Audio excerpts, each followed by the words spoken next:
G'day ladies and gentlemen, my name is Zach and welcome back to this week's Hobby Highlights and Headlines, a place where we base coat, shade, then we layer.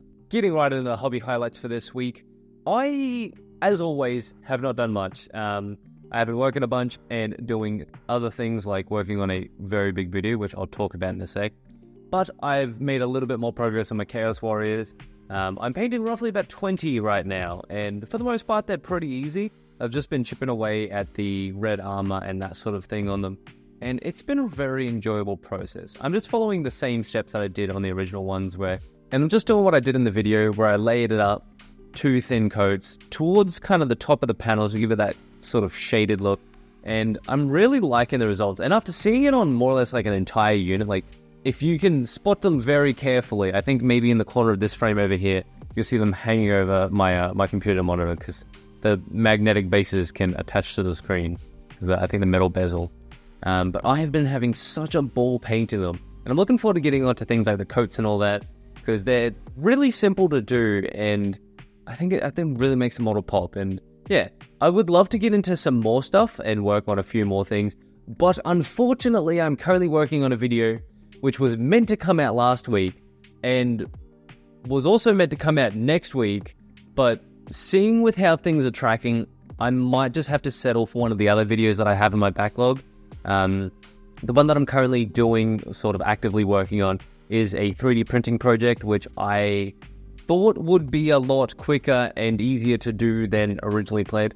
But lo and behold, unbeknownst to me and completely out of character, I should say, the next video, or this video that I'm working on, the big one, is actually a scripted video. I know, completely unheard of on the channel, but it is 100% a scripted video, and I'm really looking forward to exploring it. And as much as I wanted to get it out as soon as possible, I also want to do it properly. It's a video that I've been passionate about and want to put the effort into, because I think it not only sets a bit of a precedent for the channel, like content-wise, but is also a very good entry point for people who want to get into 3D printing. Like it's not particularly a tutorial, but I want to try and put enough information in there for it to be informative and entertaining. So unfortunately, it is taking me a little bit more time. So you will see one of 2 videos next week, and if it's the Necron video that I have, you'll know that it's not the 3D printing one. Yes, I'm super excited to get that video out and do it justice. That's my biggest thing, is I don't want to cut corners for the sake of getting weekly content out, which I have done. I will be the first to admit that I have done that. But yeah, I need to work on projects that are a little bit more ambitious. And even if that means just taking the time to do some smaller videos, not bad quality videos, but smaller, more simpler videos for the sake of getting those bigger ones out, then I'd be more than happy to do that. Yes, so keep your eyes peeled for that video, and I'm really hoping that everyone enjoys it, because it has been a labor of love, and yeah. So I look forward to getting that one out, so keep your eyes peeled, everyone. But in other news, we're going to be jumping into the hobby headlines, for which it's a pretty quiet week. For those who don't know, I'm more or less just a Games Workshop shill, and I cover their news every single week because Games Workshop makes the minis that I love, and I really enjoy them for what they are, and I find it fun seeing all the new stuff. But we did get Adepticon last week, and that video was 40 minutes long, and has done atrociously, which I'm kind of sad about, but you know, it is what it is. It is the joys of YouTube. I deep dive basically every single model that came out of the releases, so yeah, I don't mind. I didn't figure it would do too well solely for the length, but actually no, sorry, it's 28 minutes I think, because I managed to cut a bunch of extra footage out of it, and my camera died halfway through, which was not fun. Yeah, so it didn't do as well, so I'm hoping a couple of videos this week maybe do a little bit better. But without me rambling too much, we have 2 new miniatures. These miniatures are Commemorative Edition miniatures, only available on Warhammer.com, which is kind of interesting to see. Usually they keep a lot of the exclusive models for like their in-store stuff, or like store anniversaries, so it's nice to see them offering them online and make them a little bit more accessible for people who do want to pick them up. First and foremost, we have Killer Boss Zagnog, which, I'm going to be honest, dude looks like a regular old Krill boy.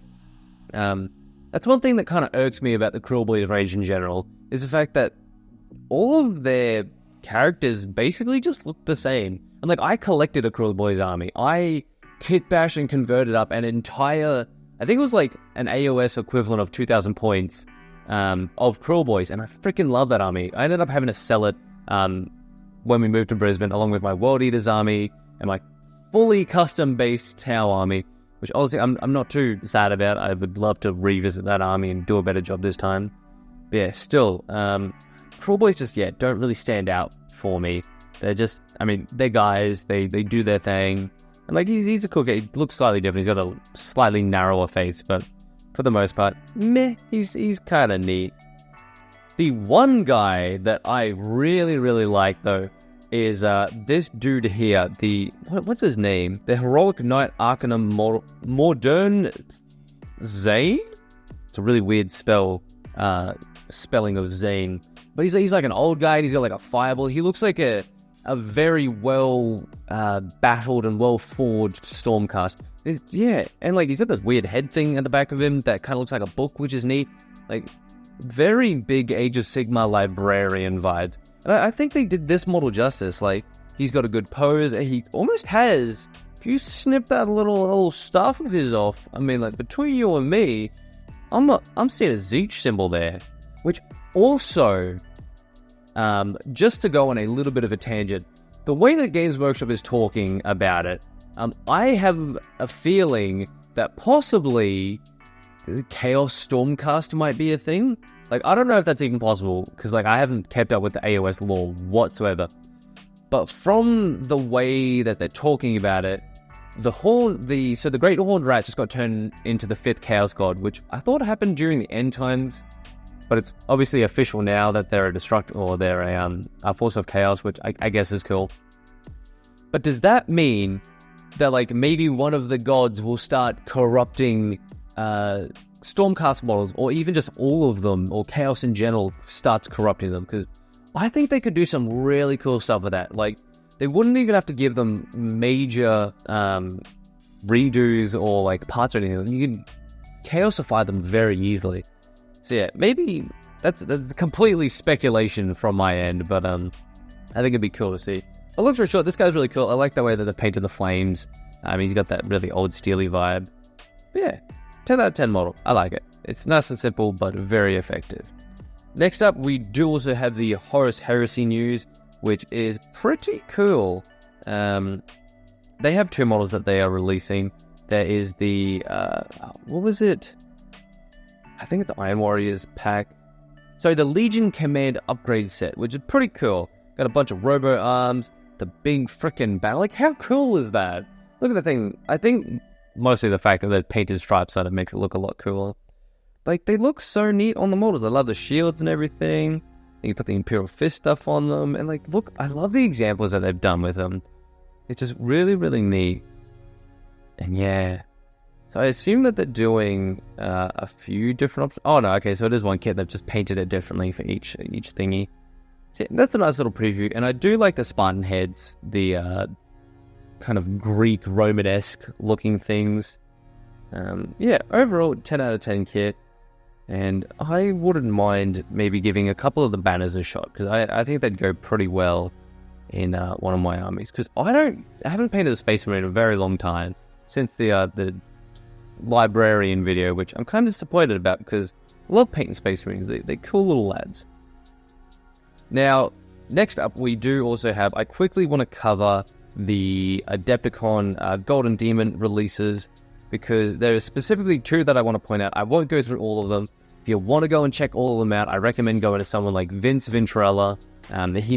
He's just absolutely fantastic at wrapping this sort of thing up. Now, first and foremost, I do want to talk about one thing. So, this is purely rumor and speculation, so take this with a grain of salt. But I've heard varying degrees of yes, this was, or yes, this isn't. But AI, according to some people, so this, don't get me wrong, this model is fantastic. I love, so for those who, this is the single miniature category winner. And this model is expertly painted and looks absolutely incredible. So it's Neil Hollis. The one thing that people are complaining about, because I won't faff on about this, is the background. From what I understand, it is either AI generated, and then has been painted over, or was AI generated, printed, and then just put on the back of the model. I'm not quite sure of the details, so it's completely speculation, but that is something that I have heard, and I don't know if it's true, but if it is the case, I think it does kind of do an injustice to sort of the painting scheme as a whole, because like an absolutely incredible miniature framed by something that wasn't original, or even if it was AI generated, you could still use it as, say, like an inspiration, because I know there's a lot of controversy around AI art and whether or not you can and can't use it, and it does indeed affect artists in a way, because they it's a tool that is kind of putting a lot of mistrust in people, because like a lot of people go like, is that AI art, or is it, did you draw that? And there's a lot of turbulence in there. But I think if it was made and then used as a reference and then improved on, I don't see a massive problem with it. But if it was made, printed, and solely just slapped on behind the model, I think that does the competition a bit of an injustice, because there are people out here who are doing really, really cool backgrounds and things, and putting that all into these, and especially like the backdrops, like you're doing another painting more or less. And I just think if that is the case, it'd be very disappointing, like, because it does detract from a model that looks absolutely incredible. And I do feel like that without the background, it definitely would not have been a golden winning model between like the Illuminous Horus, and then I think it's Hellbricht from the other two guys, which I'll have floating up in sort of a relay. So yeah, it is a bit disappointing if that is the case. But overall, I mean, the model looks incredible. You can't fault anything on it. Like, it's the blends and everything are beautiful. The overall composition of the model and the base and everything, amazing. So yeah, it'll be interesting to see, or if somebody does know, if you're able to leave a comment down below of like the source and the information that you have, I'd love to hear it, and I'd be more than happy to point it out in our next week's video. But moving on, I do also want to point out something in general, the Age of Sigmar unit or Warcry warband. Now, these are incredible. First and foremost, first place. How insane is this diorama? It's basically a diorama. Like, the color composition, the overall unit composition. This is an immaculate model, and I can 100% understand why this one. And like, if I'm being honest, I notice a pattern between things. Usually, either Space Marine wins or a Lizard Man wins, because you can go really vibrant with the colors. Yeah, and being able to go so vibrant, I guess, makes the model pop and really challenges you to work everything in nicely without it looking like just an absolute rainbow salad that you've thrown up on everything. So congratulations to Michael Thomas, with absolutely incredible model, and I would love to see this in person. Like, I think that's my ultimate goal, is one year I want to be able to cover Adepticon from Adepticon. Like, I just think that would be incredible. Next up, we have the Nurgle Rotkin, I think they are. Of course, it's got the big guy with the axe. He's kind of iconic, and I won't cover this too much, but overall, this is a really cool model. I think they've done it justice. It's on the back of the Maggotkin, the big Glotkin model, which is pretty neat, very Nurgly. The one thing, though, is this is the one model I was looking at. I was like frantically scrolling through the page, hoping to find it. And John Ninus has won bronze. I have been following this man I've been subscribed to his channel for quite a few years now, and I have been following his painting journey, trying to paint this, and it has been really inspiring to see him working on it, putting in the hard effort, and like the overall composition and everything that he was trying to get. And yeah, it's kind of like the back and forth, you get to really see the entire process. And he has come out and won a bronze, which congratulations, because that is absolutely incredible. The amount of hard effort and work that has gone into this. But yes, congrats to Ninjon. It has been so wonderful watching him work on his project throughout this entire time. And I'm glad that at the end of it, he was sort of recognized for the things that he has done. But yeah, it's very, very fun to see it sort of come full circle. And I look forward to what he works on next year, because if he's already won a bronze, I mean, like, surely as of next year, he'll be able to, see what works and what doesn't work, grab his feedback, and then really push himself on the next one. Now, up next in non-Warhammer-esque news, which all exciting, I recently picked up a new license for some 3D printed models. Now, long story short, I had a guy message me on Etsy, and he was basically like, hey man, like, I've seen these models here, you know, any chance that you'd be able to get them on your store, or like, do you currently have them? And I was like, oh, no, I don't, but, you know, thanks for reaching out. I'll have a look at them to see how they go. And after having a look at their entire catalog, I am really impressed with what Traktor Miniatures, which fantastic name, by the way, are creating. Now, this has to be one of the most iconic and sort of fleshed out ranges of Commeorative stuff I have ever seen. And like, yes, they are very stylistic and a very specific aesthetic, more, I would say draws more from like the island themes than like the shark themes. Like overall, they're really, really cool and I freaking love them. And as of this video, I don't have any listed on my shop, but if you do want to grab some for yourself, I will, I am actually one of 2 merchants who will be selling these models, which is really, really exciting. And I probably will end up maybe starting my own Commeorative army if I do get time. But yeah, overall, they're really, really cool models. And he is also currently working on some kind of Norse-esque Space Wolf type guys. And yeah, he just does really cool models. Now, I'm going to just have a bunch of them flashing over here. But yeah, I love everything about them. He's got like Terminator proxies, the Lords. He's got like Dread proxies, which is really cool to see. A bunch of Khorne stuff, which I absolutely adore. I'm most likely end up like listing 4 squads, but then also parting these guys down just so like if people wanted to buy individual parts, they can. But overall, this guy is like really pioneering some cool stuff, and I'm keen to see what else he does. So if you want to go and check him out for yourself, I'll leave a link down in the description. But yeah, really, really like this stuff. Now that is all for the hobby headlines for this week, and now it is on to our hobby hero, which lo and behold, is John Ninjon. For those who don't know, John is a now golden I would say a golden demon winner, because he did place 3rd, which is a bronze, but still technically counts as winning, I would say. Who I have been watching for quite a few years at this point. I think I subscribed to John back in the early days, because I've been a big fan of Maniac for quite a while and have watched a lot of his videos. And John popped up in a video one day, and I can't remember which one it was. But I ended up going over to his channel and watching him for, I think I binged like maybe his first 2 or 3 videos. And I really enjoyed everything that he had to say. Because it's fun watching him work towards his hobby goals. Like, I know he used to be like a kind of like business guy, and then he slowly moved into Warhammer. And seeing the progression that he's had from when he first started to now is just absolutely incredible. And he is such an amazing painter with the little amount of time that he has had in the hobby so far. And I really appreciate that, like, the fact that he's not coming from a background of, like, being an old, like an old Warhammer player. Like, he's quite fresh in the grand scheme of things, and he is at a bit of a later stage in life. Like, most people are picking up Warhammer in, like, their teenage years, sort of early adulthood, whereas, like, John has picked up Warhammer, I won't say late in his life. He's still very young, but, like, he's picked it up at a much later time than what we stereotypically would. And it's so exciting seeing that perspective of his on everything. Like, I think it's very refreshing, and I genuinely love all the videos that he does. And, like, as you can see, the dude paints amazing stuff. Like, you cannot fault him on a single thing.